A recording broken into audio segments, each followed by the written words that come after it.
Imagine your loved one's life is slipping away right in front of you. You're in a hospital triage setting, but the staff is laughing and watching your loved one pass away.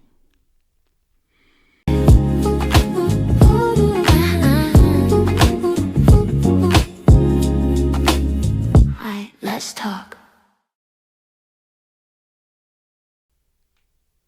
This is Brook Talks Podcast with your girl, Nurse Brook.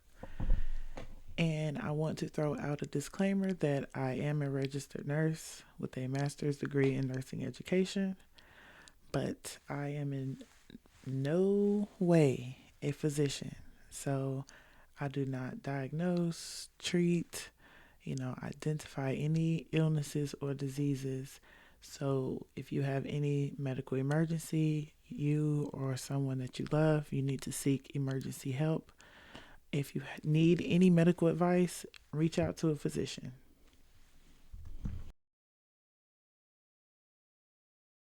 I want to show parts of the interview that Prashanth's wife has done post his passing. I do want to send out condolences to her and to Prashanth's entire family because the story really touched me and it was just heartbreaking to hear how he suffered and how he and what he had to endure in that waiting room. But he's having a lot of pain. What about it? Right? He can't bear that pain. So he said, you know what? I'll give you some pain management.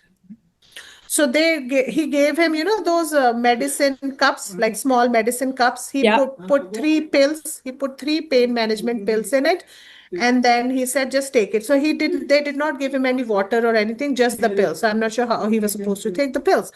Right. So we go back and we sit down, and Prashant refused to take the pills. He said it's not a pain that can be managed by a pain medication. At that point in time, he was feeling the pressure, right? So, mind you, like his blood pressure was okay, which according to their standards was okay, not according to my standard, but he was feeling it. So he refused.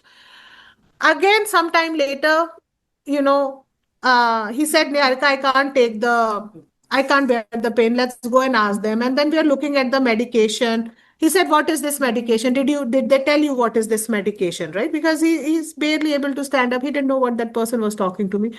I said, no, Prashant, I don't think so. They told me, but I heard him saying Tylenol pain management. Tylenol for pain management. That's what I heard him saying. So I said, I'm thinking this is Tylenol, right? Right.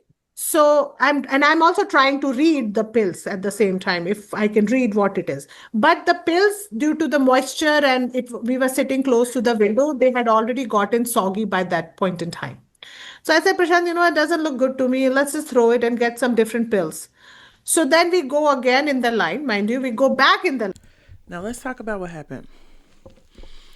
Prashanth Sreekumar went to the emergency department seeking help.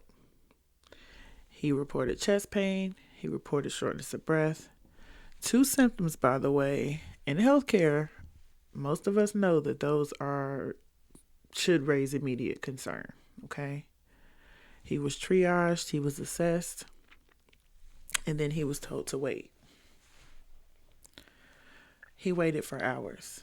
And that ended up being a fatal mistake on behalf of allegedly the hospital that he was triaged.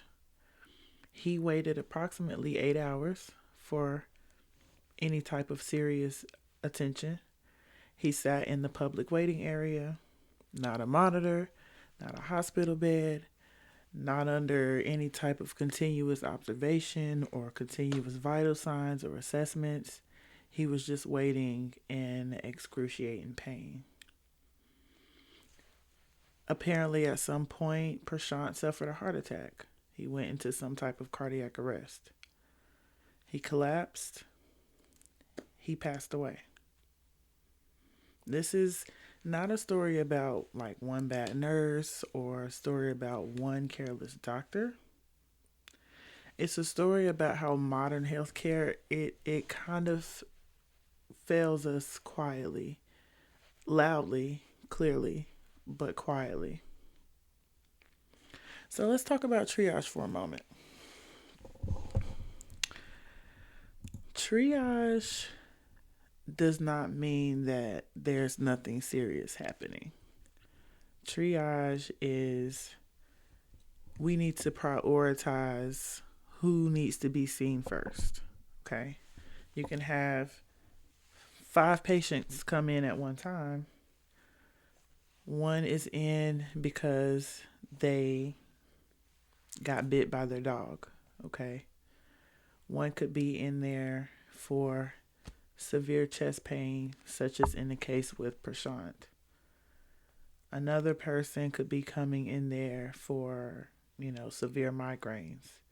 Just out of those three, the patient with the chest pain should absolutely be triaged and assessed and seen first to determine if this is something that's very critical and needs immediate response, or is it something that we can kind of continuously monitor until we get the help that you need available.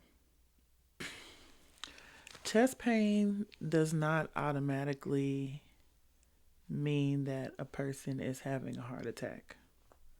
There's many different other ailments that could cause chest pain. Heartburn, for example, indigestion. It can cause some chest pain like symptoms that in some cases people think they're having a heart attack and it's indigestion. However, in the case of Prashant, he was having severe chest pain.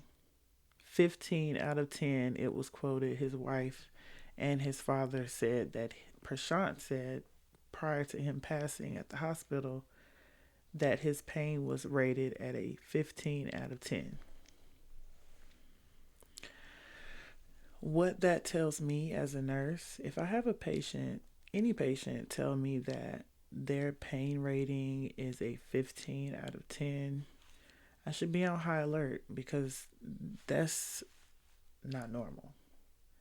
We say, hey, Mr. Such and Such, what is your pain level from 0 to 10?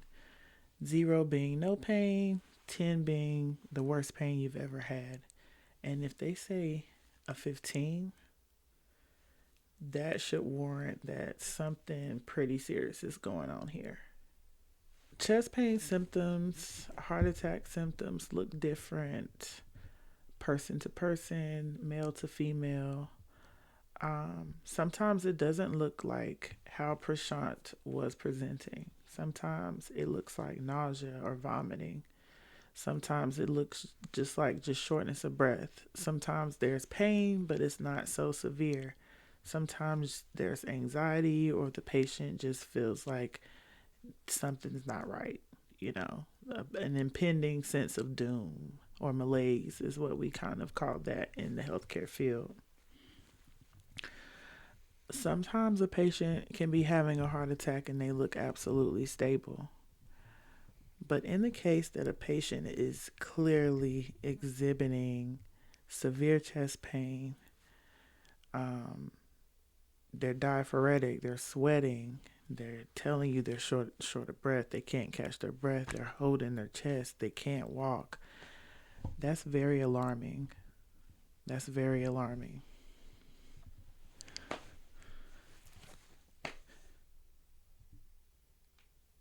So as soon as I reach the hospital, Prashant is staggering, he's walking, he's making his way towards the end of the line. So you know how there's a lineup leading to the triage. Okay. Even though he has a patient band, he was going back into the line. So I'm like, Prashant, what are you doing here? You're barely able to walk. So he said they have asked me to go back in the line because they said I am interrupting patient privacy. Wow. So because he wanted to go into that triage counter and he wanted to ask, I'm having so much pain, please have a doctor see me. Right. Right. So that is what he was trying to do. But then he was told on his face that he was being rude and he was interrupting patient privacy. Wow. So at any point between that moment and when he got in, had they done any testing or it was just kind of like, okay, sit down? ECG and blood work. Okay. And any idea And ECG, I don't know. I didn't see the results. They are saying it was normal. Okay. Blood work, I don't know. Nikki, They when I are saying spoke it to is Dr. normal. Miles, he said the ECG came as unremarkable. I don't know if that's a medical term he used. Okay. He says it came as unremarkable. I did Okay. talk to Dr. Miles, the guy who attended on him. So let's talk about this for a minute. So his wife says, and this video is from Top Stories YEG, check them out. This says the wife says that Prashanth was staggering. He was clearly anxious, clearly scared, clearly afraid of what was happening. And he went up, demanding for some medical attention. And he was told that he was being rude. I can assure you that if he was having, and it is apparent that he was having cardiac arrest, that he was scared. He was terrified. So it will come off as rude. Meanwhile, he is fighting for his life. The wife says that, the wife goes on to say, I'm paraphrasing, that they did some blood work, which would include something called troponins, which is something that can help to determine if there was some damage done to the heart or if your heart had some type of, untoward issue happening. And she said they did an EKG or an ECG, which is an electrocardiogram. An electrocardiogram is a snapshot of your heart. So it doesn't necessarily show you an ongoing issue. It shows you what's happening with your heart right then and there. So if there is some type of electrical issue happening right there, they can see it on the EKG and they can say, yes, this is happening. However, if an EKG was done for Prashanth and the doctors told them that it was unremarkable means in medical terms that they didn't find anything concerning at the time of the EKG. Okay? Does that mean that Prashanth was not having a heart attack? No, that doesn't mean that. It just means that, again, at the time of the test, there were unremarkable findings. And in healthcare, they try to defer from saying normal because everybody's normal is different. What is considered normal, it is a play on words so that things are not misconstrued. It's really more so a legal thing to say the findings were unremarkable. We didn't see anything emergent. We didn't see anything that warranted us to take Prashanth back emergently. Okay. That they got something for pain for Prashanth. It was allegedly Tylenol. And Prashanth told her, like, this is not gonna, the type of pain that I'm having, this is not gonna help. And he was having a severe pressure in his chest. And I can agree with him. I haven't felt that before, I haven't experienced that, but from witnessing it, being a nurse, that type of pain would not be able to be taken care of with Tylenol alone. Now, there are other medications and medication sets and protocols that should be followed in the case of signs and symptoms of a cardiac arrest. And I'm not going to go into all of that detail on this video, but there are protocols that are followed and that should be followed. Again, this is Canada, but I can say, and even Mrs. Sreekumar said that from where she's from, chest pain is a medical emergency and it takes precedence over other types of medical emergencies, and he should have been seen quicker than what he was. And it ultimately ended up in his passing. She also goes to say that they kept having to go back in line multiple times. And even though they were going back in line, something happened with the integrity of the pills. They became soggy. They were not usable. And Prashanth probably was in so much pain at this point. He wasn't even thinking about the pain medicine. He's probably thinking about how to get through the next minute with that much pain.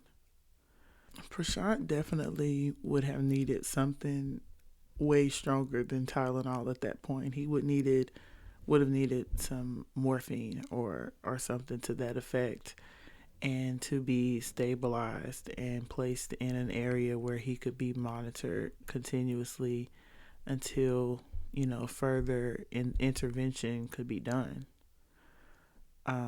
With what he had going on and with the amount of pain that he was suffering from, he should not have had to wait in the waiting room for 8 hours seeking help as his life was going away. So then we go again in the line, mind you, we go back in the line. And we are like, and he's supporting himself against the wall. And as we were waiting, I said, you know what, look left. So his dad walked in at that point in time.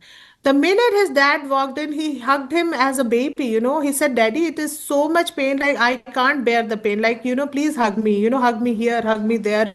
Like, I have a lot of pain, right? So, and then my father-in-law looked at me and I was holding that little cup. He said, Niharika, what is this? I said, Daddy, they gave Prashant, I think it is pain management, Tylenol for that. But you know what? It is very soggy. So I don't know, like, if he has to take all of it, some of it, what is. So he said, no, no. So like, you come. He said, Prashant, you sit down, whatever you have to ask, Niharika can ask. And he said that if they have given you this medicine, then you have to take this medicine, right? So he said there's water. So they did not give us any water. So I asked my oldest and I said, let's go to cafeteria downstairs at Grainer, then we'll get some water from there. So we went downstairs to the cafeteria. We got water from there. And then dad diluted that, like put some water. It was already soggy by that point in time. So he mixed it, made it in liquid, and he made Prashant drink it. Yeah. Nothing. No changes after that. He's still in pain. And we have, mind you, we've already spent close to about 4 hours there. Wow. So Okay. then we are, yeah, and then we are, then Prashant is saying, should we go to Leduc and this and that? So he asked me to go and find out if they can take him, if we can take him to Leduc. So at this point in the video, Prashanth's wife, Mrs. Sreekumar, was saying that Prashanth's dad arrived at the scene and, got him to take the soggy medication. And it just broke me when she said that when he saw his dad, he just hugged him like a little child and told him that he couldn't bear the pain. I mean, he was in excruciating pain. And his father had him to take the medication. Something that keeps standing out to me as she speaks is the fact that they gave him some pills to take with no water. They didn't give him anything to drink to take the pills with, so she had to delay his care again, go downstairs, purchase water for him to drink to take the pill, and then come back up there. And mind you, he's in excruciating pain and his heart is not functioning. Okay, his heart is malfunctioning right now. At this point, they've been there for 4 hours. They've been waiting for 4 hours at this emergency department. And Prashanth's just like, well, what are the other options? Should we go somewhere else at this point? And his wife goes on to say that they were doing the math. They were figuring it out, trying to say if we stay here, another hour and a half, blah, blah, blah. They were going into what benefit would outweigh what risk in order to get him to get help. Like, would it be beneficial to leave now or just to wait? So they were going back and forth on whether to take him to another emergency department and risk having to wait, longer hours, which he still ended up having to do, unfortunately. And go to this place, another hospital called Leduc in Canada, to see. And He's Nikki, not. one He's more thing I not want to having add here. I anything. think Uncle was saying, Prashant's dad, that he always said my pain is over 15 out of 10. Yes, yeah. Yeah. Yeah, so that was like when they asked him what was the, like, on a scale of 1 to 10, how much is your pain? He said it is 15. Okay. And numerous times he said that my pain is over Yeah, 15. yeah. He was like and they also asked him what type of pain it is. So he said stabbing pain. And what was the scene like in the ER there? Like, was it just packed with people? Like, what was the Tuna scene? can. Tuna can. Okay. Gross. Yeah. And was there a lot of people, like, what would you say you noticed from staff? Like, were they overwhelmed? Was it a lot of people were complaining about stuff or? No, they were not overwhelmed. I saw them laughing and sitting like idle. I saw them laughing, sitting idle, running, God knows, back and forth, pretending, quote unquote, pretending to work. Okay. So, but I'll tell you one thing, one other thing. Let me finish with this. So then he said, "Oh, you know what? Hey, you come back. You are due for a blood pressure check, anyways. So it's good that you have come here." So she did not even want to go to the patient to do the blood pressure. And that's the point where she recorded 210. Not even, like, there was no change in her emotions. That 210 blood pressure should have been flagged. So I wanted to talk about this part too, because before we got to this point in the video, Mrs. Sreekumar was instructed by her father-in-law to, get the kids out of there. The kids didn't need to see, all of what was going on. Get them home, get them situated. She had one of her children is a teenager, she mentioned, and, kind of get them out of that setting. So she did that. She came back. Whatever the timeline of events was, at some point, staff came up and was like, okay, it's time to get your blood pressure again anyway. So they take his blood pressure again, and his systolic number, which is the top number of your blood pressure, was over 210, which is extremely serious. It's extremely urgent. And as she said, it should have been flagged and that should have been addressed as soon as possible. And it was not. She said that he waited 45 more minutes before he was even seen from that point. At that point, 45 minutes later, his name was called. He was brought back. And let's get back into it. And then after the 210 recorded blood pressure, he was again waiting 45 minutes in the waiting area. And then what And then happened next? and then his name was called. And then we took him in. There was a couch. We made him sit there. I made his father sit next to him and I stood on the other side. The minute, like not even under a minute, like within seconds, fraction of seconds, he stood up and he said, Niharika, I'm dizzy. My father-in-law tried holding him from one hand, one side, and I tried to hold him like this, like wanted to support his head so that when he falls, he doesn't hit his head directly on the floor. No, but he just slipped through my hands and he just, I just put him like that. And he was like, he was trembling, like he was shaking when he died, like his legs shaking and his body shaking. And then and within seconds of him falling, like at least 3 4 nurses came. She started yelling, I need a stretcher. 3 doctors came. There was a room available for Prashant, but by the time we had all lost him, because the nurse at that time yelled, I feel no pulse. So when you were in the room and he was about to collapse, was there any medical staff or was it just you and Prashant's dad? We were not in the we were in that care unit where there were like 2 other patients sitting on the front, and then we were sitting right there. So there were like 3 patients they had taken in. So there were some medical staff, but they weren't tending to you just yet. But they were not ready to see us. They were, oh yeah, they had a room available, Lisa. They had a stretcher available. They had nurses available. They had doctors available. They just didn't want to see Prashant before that. So then he collapsed on you and explained to me exactly what happened next. I started, for tapping his face so that I felt that he's going to faint. But so, and I could hold, like I could just make him not faint. And I started crying and yelling, Prashant, Prashant. And so the security person threatened me that I'm not allowed to yell and they will kick me out. Did they actually say that to you? Yes. Okay. That And you'll be then, taken out. So he said you'll be taken out if you stop yell. If you don't stop yelling right now, you're not supposed to yell. and then what? Did he collapse on the floor? Or did staff catch him or?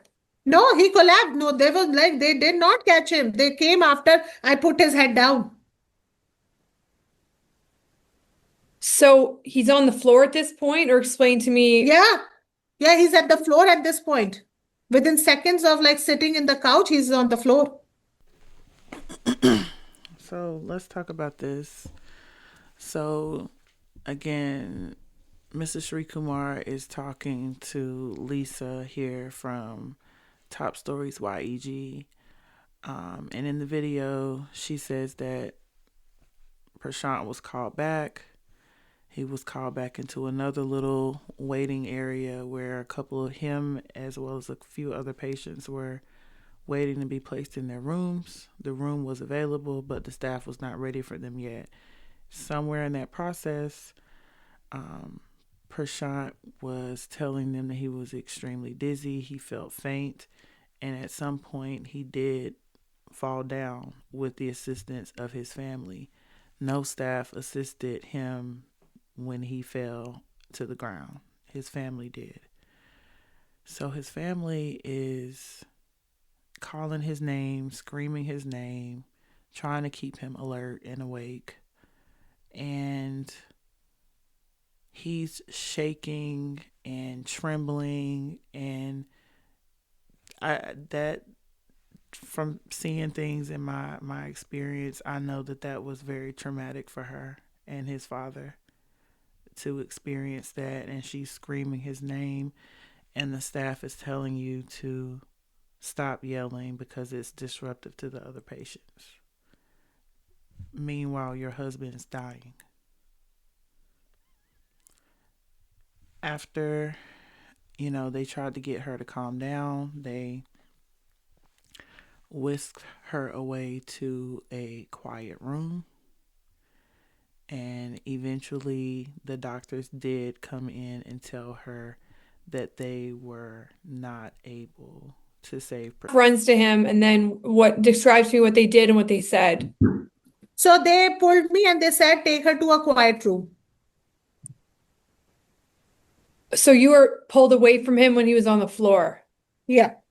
Okay. Because the security personnel was threatening me and I just could not stop yelling for help. So they said take her to a quiet room. So they took me to a quiet room I did not even see Prashant being put into a, like I did not see him being picked up from the floor or anything. They just took me. They were like holding me back, like not even letting me go close to him. And then so you're in this room by yourself. I assume with your father-in-law or by yourself? But they also put my father-in-law there. So how long are you in there for? And then what was Not the even point of, 15 minutes. Not even 15 minutes. and then what, who comes back in and what do they say? That doctor you saw in the video who was standing Dr. next to me. Miles. Okay. So he comes in And and what does he say? Dr. Miles gives me a story about, you know, God knows what he was, speaking, all blabbering. And then after blabbering, he says, and it's unfortunate that we could not save your husband. I mean, when he was by, like, was any nursing staff with him or what did he say happened? He was explaining that to my father-in-law that there was a fluid around his heart. What did he say when you said you had been waiting to get No, help and no one saw him? no, they did not. Why would they did not explain anything to us? They said to my father-in-law that if Prashant would have come even 2 hours earlier, we could have saved him. Wow. So they, like on record, they admitted that had he been seen prior, they could have saved him, or what was the So in this part of the video, Lisa is kind of getting some clarification on what happened in the time from Prashant passing into them telling her that he passed and the immediate aftermath of that. Um, Once he passed away and the Dr. Miles came and told her that he passed, there was some conversation that was had that they were trying to record, but the doctor would not speak while being recorded, which is typical in healthcare. You know, we aren't really supposed to be getting recorded and things like that. But in some cases, so what is in the video is after Mrs. Sreekumar, demanded to see her husband, they took her to the area that he was where they had tried to revive him. It looks like he has an endotracheal tube in that they use to help revive people who, they're doing CPR and things like that on to assist with airway management.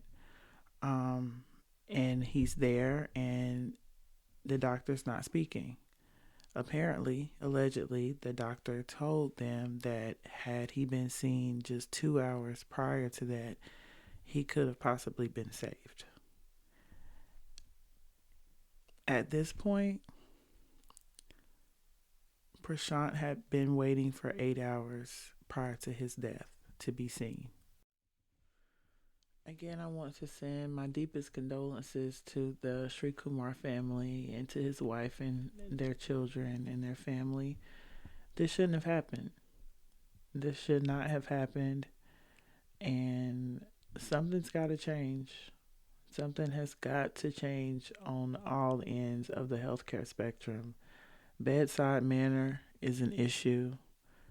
Understaffing, overworking is an issue. And something needs to be done.